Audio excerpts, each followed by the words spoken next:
The first time Marcus Briggs walked through the wide double doors of Lincoln High School, it felt like the entire hallway exhaled and turned its head in one synchronized motion.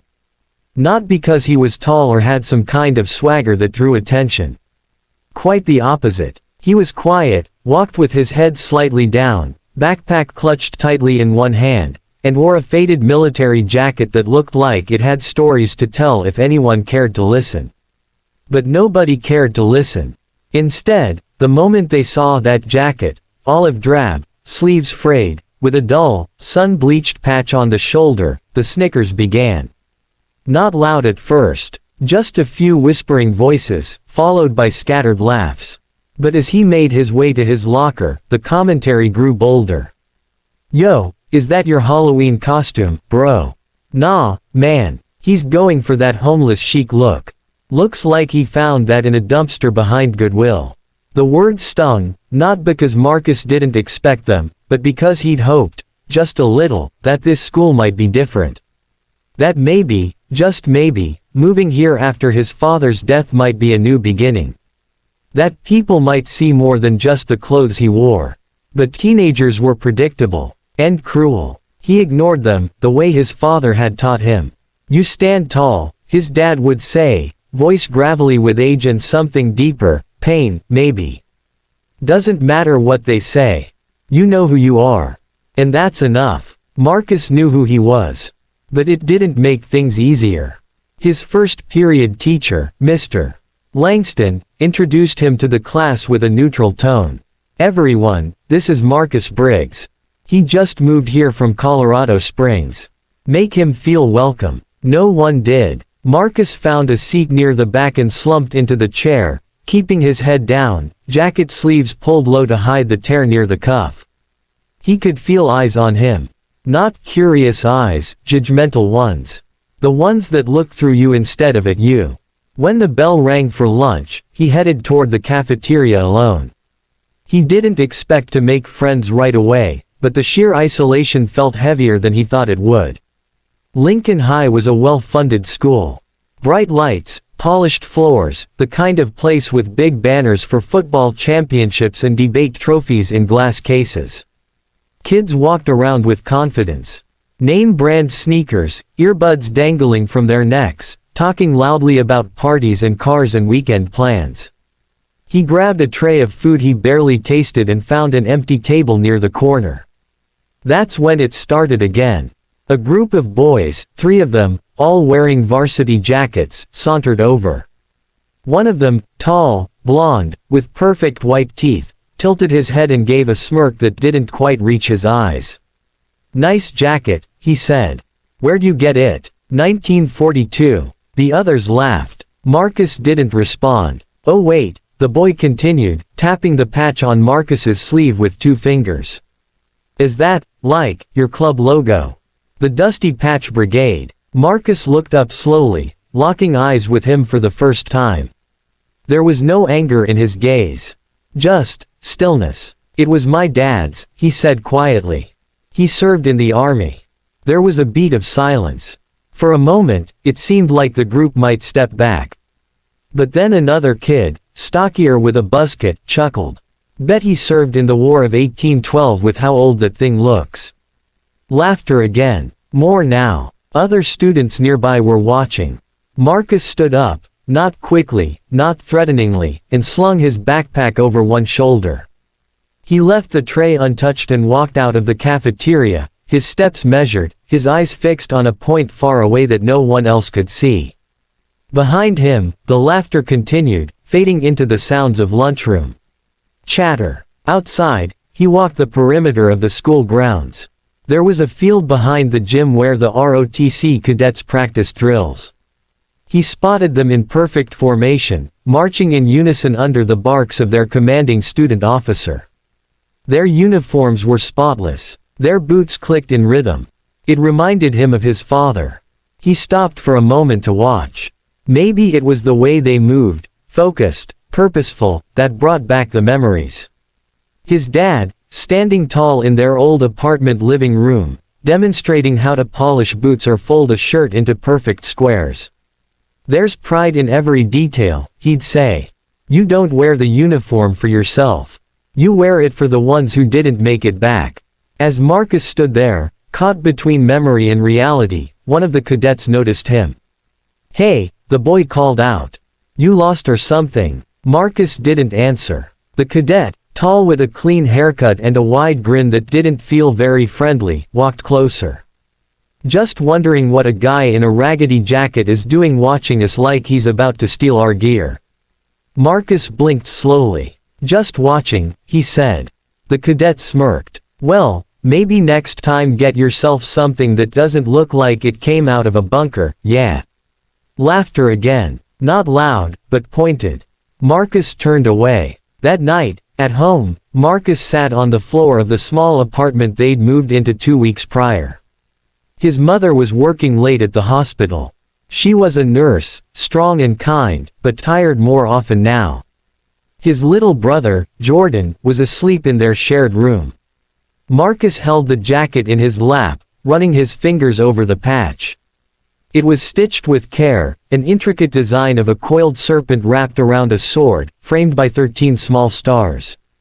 His father had worn it every day since returning from his final tour. But he'd never explained what it meant. And now he never would. Marcus opened the drawer of his nightstand and pulled out an old photograph. It showed his father, standing with a group of men in full gear. Dusty, tired, but alive. They all wore the same patch. He looked at the patch again, then at his reflection in the small mirror across the room. The jacket didn't fit perfectly. It was old. It was frayed. But it was his now. The next morning, he put it on again. The laughter came again, too. The sneers. The whispers. But this time, Marcus didn't just walk past them. He walked through them. By the end of the week, the name, Patch Kid, had started circulating. A joke. A label. Some students even mimicked the way he walked, shoulders straight, head up. Like he thought he was better than them. But Marcus didn't react. He kept showing up. He sat at the same table during lunch. Walked the same path past the ROTC field. And always in the same jacket. Some teachers noticed. Ms. Reyes, his English teacher, paused one afternoon as he left class. "Marcus," she said, "that's a very unique jacket." He nodded. "It was my dad's." She smiled, a little sadly. "I thought so. My brother served too. He would have liked that patch." She didn't ask more. But it mattered. One morning, as Marcus was walking down the hallway, someone flicked the back of his jacket again. Still playing soldier, Briggs. It was the same varsity group. The ringleader, Ryan, leaned against a locker, smirking. Before Marcus could reply, a voice behind him called out. "That's enough." It was Ms. Reyes again, her tone sharp. The boys backed off. As she walked past Marcus, she murmured just loud enough, "Ignore them. That patch carries more honor than their entire lives combined." He didn't say anything, just nodded slightly. But her words stayed with him all day. That evening, Marcus sat with his little brother and told him stories, some real, some imagined, about their dad's missions. Jordan's eyes lit up. Was Dad like a superhero? Marcus smiled softly. Something like that. He didn't know yet how much truth there was in that. But the world was about to find out. And everything would change. It had only been 2 weeks since Marcus had walked into Lincoln High wearing his father's jacket for the first time, but it already felt like a year. Each day passed with the same rhythm, the stares, the mocking, the whispers. Still, he wore the jacket. He wore it not for fashion, not for rebellion, but because it grounded him, gave him a connection to a man he had lost too soon. He wore it to remember. What Marcus didn't know was that fate had been watching. And fate was about to make a move. Monday morning began like any other. Marcus walked into the school building with his usual silence, the jacket hugging his shoulders like armor. He kept his headphones in, not playing music but simply warding off conversations. He didn't look at anyone, didn't expect anything new. As he walked past the front office, however, something was different. 3 black SUVs had pulled up outside, gleaming and tinted. A group of adults in suits and dress uniforms stepped out. Teachers were already gathering by the windows, whispering excitedly. Someone said the district superintendent was in town. Another said there was a guest speaker, someone important. Marcus didn't care. He had class to get to. By third period, word had spread. The school was hosting a retired four-star general, a man who had served in major global conflicts and was now a prominent speaker on leadership and service. He was scheduled to speak to the ROTC and upper-grade history students, but apparently, there would also be a brief hallway meet and greet before his talk. Marcus wasn't on any list. He wasn't in ROTC. He had no reason to attend the event. But as he passed through the hallway on his way to his next class, he saw the general. General Arden Cole. He looked like he had stepped out of a war documentary. Tall, square-jawed, with salt and pepper hair and a chest covered in ribbons and stars. There was a weight to him, not just in stature, but in presence. Teachers shook his hand like he was royalty. Students stood straighter when he passed by. Even the ROTC kids, usually so confident and loud, were quiet in his presence. Marcus stood at the far end of the hallway, near the lockers, waiting for the crowd to thin so he could get to his class. He didn't think much about the general. Just another famous face passing through. But then something happened. General Cole paused mid-stride. He was in the middle of a polite conversation with the principal when his eyes caught something. His gaze locked on Marcus, more specifically, on the patch on his sleeve. The general squinted, took a few slow steps forward, and then stopped entirely in front of Marcus. The hallway went dead silent. Marcus froze, unsure what was happening. His classmates turned, curiosity painting their faces as they followed the general's line of sight. "Excuse me," General Cole said, his voice deep and resonant. "Son, may I ask where you got that jacket?"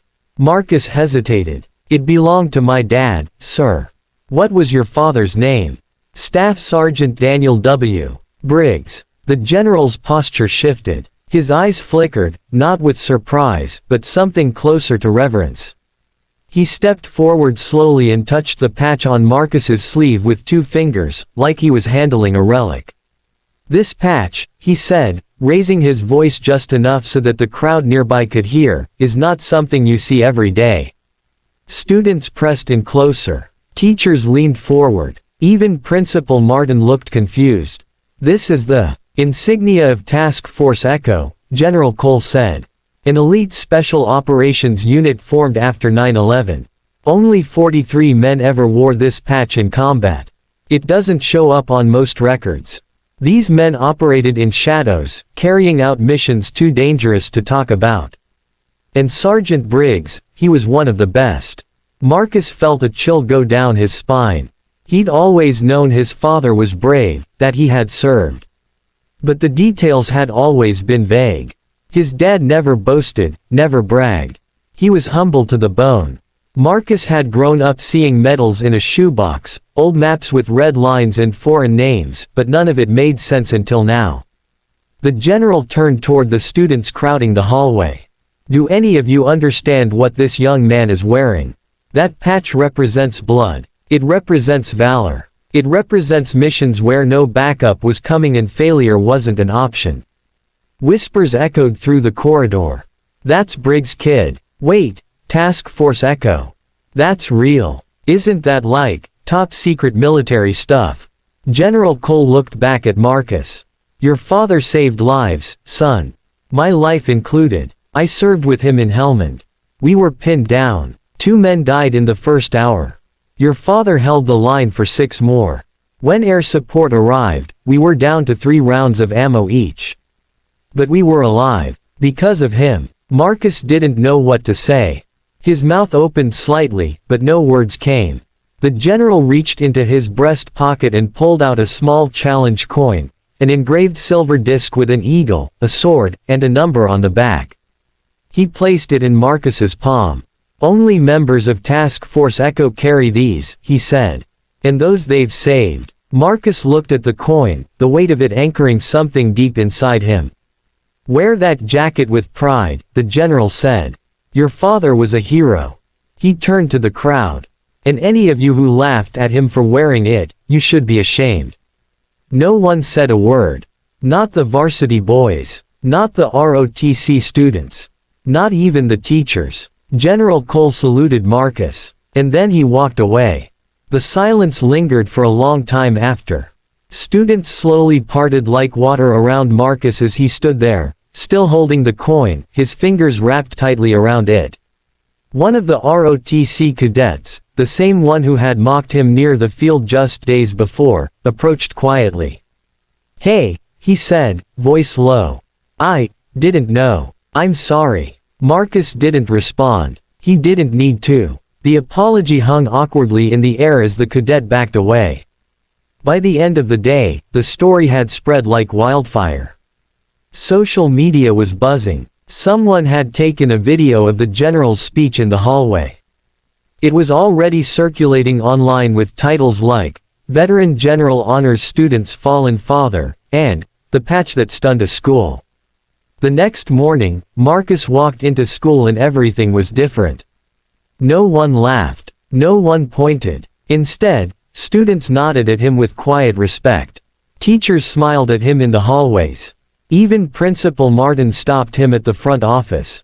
"I had no idea your father served with such distinction," he said. "If there's anything we can do to honor him, or support you, just say the word." A week later, the school organized a memorial ceremony in the gymnasium. They invited veterans from the community, played the national anthem, and unveiled a plaque in the school hallway honoring alumni who had served in the military. At the center of that plaque was a name freshly engraved, Staff Sergeant Daniel W. Briggs. Marcus stood beside his mother during the ceremony. She held Jordan's hand tightly, tears shining in her eyes as the general spoke once more. "Courage doesn't wear a uniform," he said. "Sometimes it walks into high school hallways wearing an old jacket with a frayed patch." The crowd stood and clapped, long and loud. After the ceremony, General Cole approached Marcus again. "You know," he said with a soft smile, "the Army has leadership programs. Scholarships too. Your father would have wanted you to know that doors always open." Marcus nodded. "Thank you, sir. I'll think about it." The general placed a hand on his shoulder. "Whatever you do, son, you're already honoring his legacy." As they left the gym, students walked up one by one to shake Marcus's hand. Even the varsity boys. Even the ROTC leader who had once sneered. Marcus didn't say much. He didn't need to. His silence now carried weight.